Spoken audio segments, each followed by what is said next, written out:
Hey everybody, welcome to Pop Culture Philosophers. I'm Rockin Robbie Billups, and today I'm going to be talking about Engineward #1 from Vault Comics.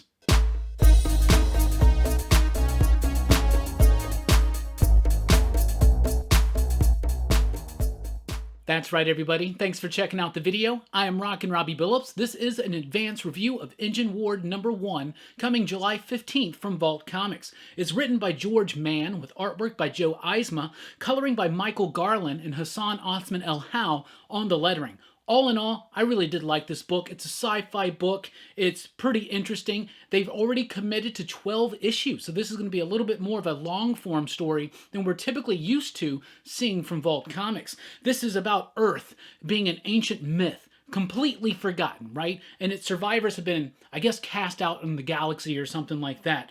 And now the populace is ruled by these beings called Celestials, and they're representations of the zodiac. So Cancer's one of them, Leo's one of them, Gemini's two of them. So you kind of got that going on, and you got the whole idea of a populace being ruled by this very elite group of 12 or maybe 13 beings, right? And then its story centers around Joss. Joss is an Engineward, basically a mechanic or an engineer, something like that, and she winds up finding an ancient relic which turns out to be the head of a golem, which I guess they refer to as cyborgs or robots or something like that. And through turning this on, she finds out that not is all as it's supposed to be, and there's some kind of conspiracy, some kind of scheme keeping humanity oppressed while the Celestials get elevated, right? That's basically the premise, and it does a great job. Like I said, this is going to be 12 issues, so it's got some world building in it, it's got some characterization in it, but it's a slow burn that's building up, but it still has a nice pace. So it's got great subtle world building. It doesn't just throw a bunch of exposition at you or something like that. It very slowly lets you go in, and there's even a really cool trick with the writing where there's some bits of narration going on. We don't know necessarily who's telling the story, but it's telling us a little bit of the backstory, while most of what we pick up is from what's actually happening, the action and the character interactions in the story. And it's got great realistic dialogue, and like I said, a very nice pace, especially knowing that this is automatically going to be at least 12 issues.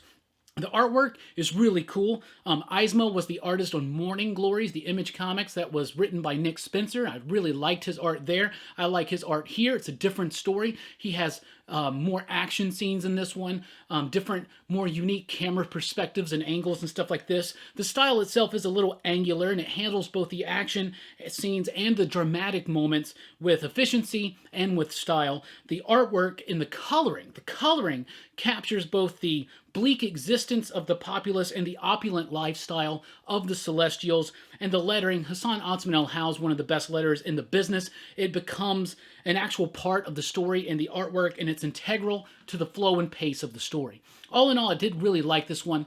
It's a great science fiction book with a little bit of a fantasy lean to it at times. I really like the perspective that it's giving us. I really like the whole populace being oppressed by the Celestials that are represented by the zodiac signs, and it's got some good things to say about blind faith and how that can somehow sometimes lead into a lack of responsibility being taken by the people. Really liked the book, thought it was pretty solid. I was privy to actually reading the first 2 issues of this, and in the second issue, a lot more becomes clear. That mystery deepens, and the call to adventure that Joss receives starts really getting crazy and starts picking up some steam. Overall, I really like the book. It's got some solid artwork, it's got some nice coloring, it's got great lettering, and it's got a really cool, interesting, compelling story that's driven by subtle world building, great character interactions, and a great pace, especially through the dialogue and the art style. So that's what I thought. It hits July 15th.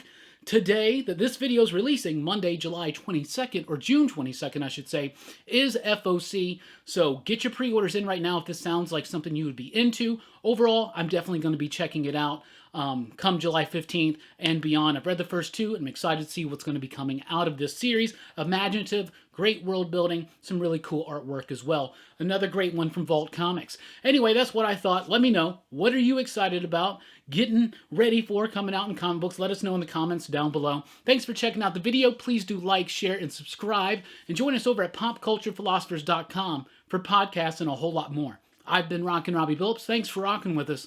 Keep on reading.